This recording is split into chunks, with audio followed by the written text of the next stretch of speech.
Iran US के बीच मामला सुलझ भी गया तो कच्चे तेल की कीमतें जल्द नीचे आने वाली नहीं है और भारत की जीडीपी ग्रोथ 6.5% से फिसल कर लगभग 6% तक आ सकती है। ये सब कहकर हम आपको डरा नहीं रहे हैं, बल्कि आईएमएफ की पूर्व चीफ इकोनॉमिस्ट गीता गोपीनाथ ने ये बड़ी चेतावनी दी है। भारत दुनिया की सबसे तेजी से बढ़ती बड़ी अर्थव्यवस्थाओं में शामिल है और आईएमएफ ने चालू वित्त वर्ष के लिए यानी FY27 के लिए 6.5% के विकास दर का अनुमान जताया, लेकिन अब इस अनुमान पर खतरे के बादल मंडराते दिखाई दे रहे हैं।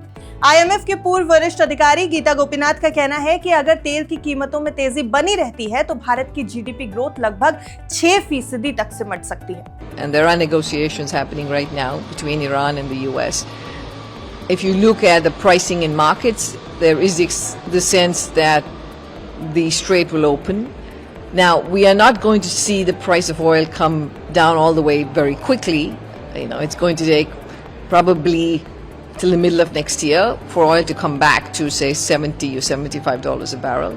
So there's going to be an effect lasting into next year.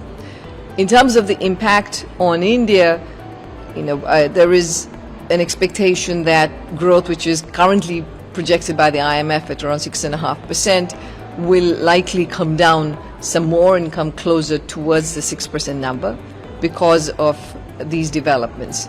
But we still are not seeing very big risks play out. We're not seeing oil at reaching $120 or even $140 a barrel. So that's the good news. And if that were to happen, I think the consequences for the global economy would be much more severe. दरअसल भारत अपनी जरूरत का बड़ा हिस्सा crude oil यानी कच्चे तेल के इंपोर्ट से पूरा करता है। ऐसे में जब अंतर्राष्ट्रीय बाजार में तेल महंगा होता है तो उसका सीधा असर देश की इकोनॉमी पर पड़ता है। पेट्रोल डीजल से लेकर परिवहन, मैन्युफैक्चरिंग और बिजली उत्पादन तक यानी कि एनर्जी प्रोडक्शन तक लगभग हर क्षेत्र की लागत बढ़ जाती है। अब इसका नतीजा महंगाई के रूप में भी सामने आता है। ऐसे में गीता गोपीनाथ का यह मानना है कि अगर पश्चिम एशिया में यह संघर्ष, ये तनाव लंबा खिंच गया तो तेल की सप्लाई पर लंबा असर पड़ेगा, यानी कि तेल की कीमतें अगले साल तक ऊंचे स्तर पर ही बनी रहेंगी, यानी आपको महंगा कच्चा तेल ही आता हुआ दिखाई देगा। अब ऐसे सिचुएशन में भारत को न सिर्फ महंगे इंपोर्ट्स एनर्जी के करने पड़ेंगे, बल्कि महंगाई और चालू घाटे के घाटे पर यानी करंट अकाउंट डेफिसिट पर भी दबाव पड़ेगा।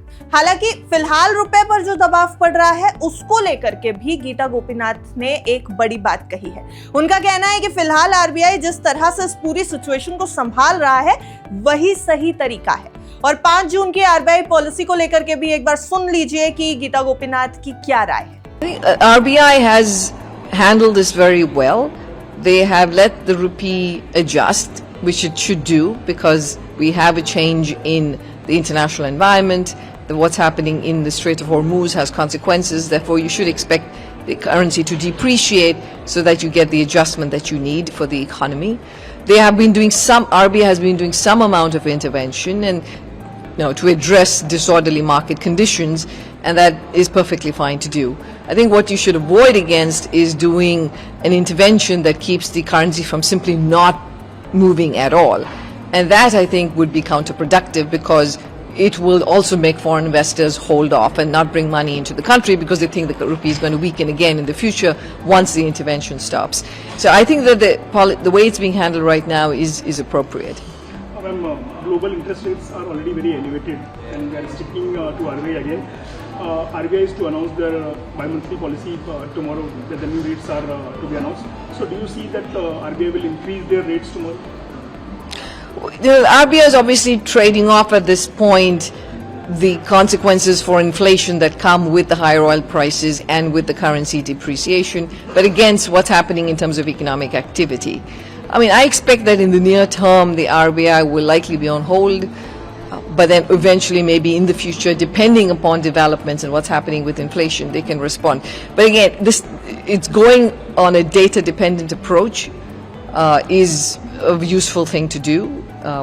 And on one hand, while there is some inflationary pressure, at least we're not seeing that much in consumer price inflation, also because there's not been that much pass-through of the higher oil prices into fuel prices at the pump. There's been some increase, but not that much. On the other hand, you also do have the somewhat softening of economic activity, and so therefore maybe waiting for more data to see what's happening to inflation, what's happening to economic activity before raising rates would probably, is one approach to take. सिर्फ गीता गोपीनाथ का ही नहीं बल्कि experts और analyst का भी यही कहना है कि ऊंची तेल कीमतें कंज्यूमर्स की जेब पर असर डालती हैं, लोगों के खर्च की क्षमता घट जाती है, यानी स्पेंडिंग पावर घट जाती है, जिससे मांग कमजोर पड़ती है, डिमांड पर असर पड़ता है और वहीं कंपनियों की लागत बढ़ने से निवेश की रफ्तार भी धीमी हो सकती है। यही वजह है कि आर्थिक विकास दर पर दबाव बनने की आशंका जताई जा रही है। हालांकि राहत की बात यह है कि भारत की घरेलू मांग अभी भी मजबूत बनी हुई है और सरकार को यह उम्मीद है कि आर्थिक एक्टिविटीज यानी कि जो इकोनॉमिक एक्टिविटीज होती हैं वो यहां पर जारी रहेंगी और वो स्पीड बनाए रखेगी।